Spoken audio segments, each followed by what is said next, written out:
एक आदमी ने भगवान बुद्ध से पूछा, जीवन का मूल्य क्या है।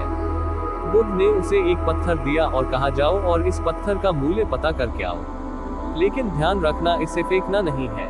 वह आदमी पत्थर को बाजार में एक संतरे वाले के पास लेकर गया और बोला, इसकी कीमत क्या है। संतरे वाला चमकीले पत्थर को देखकर बोला, 12 संतरे ले जा और मुझे ये पत्थर दे दो।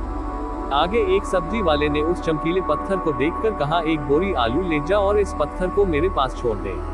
वह आदमी आगे एक सोना बेचने वाले के पास गया और उसे पत्थर दिखाया। सुनार उस चमकीले पत्थर को देखकर बोला, मुझे ये पत्थर 50 लाख में बेच दो। उसने मना कर दिया तो सुनार बोला, 2 करोड़ में दे दो या तुम खुद ही बता दो इसकी कीमत क्या है। वह आदमी बोला, मेरे गुरुजी ने इसे बेचने से मना किया है। आगे वह आदमी हीरे बेचने वाले के एक जौहरी के पास गया और उसे वह पत्थर दिखाया।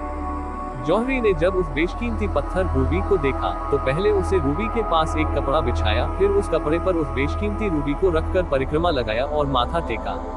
फिर जौहरी बोला, ये बेशकीमती रूबी कहाँ से लाया है। सारी कायनात, सारी दुनिया को बेचकर भी इसकी कीमत नहीं लगाई जा सकती, ये तो बेशकीमती है। वह आदमी हैरान परेशान होकर सीधे बुद्ध के पास गए, अपनी आपत्ति बताई और बोला, अब आप बताओ भगवान, मानवीय मूल्य क्या है। बुद्ध बोले, संतरे वाले को दिखाया, उसने उसकी कीमत 12 संतरे की बताई। सब्जी वाले के पास गया, उसने इसकी कीमत 1 बोरी आलू बताई।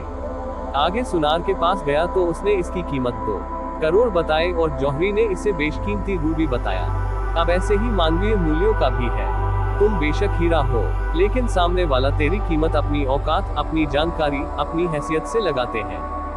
घबराओ मत, दुनिया में तुझे पहचानने वाले भी मिल जाएंगे। दूसरा, लोग आपको क्या जाने।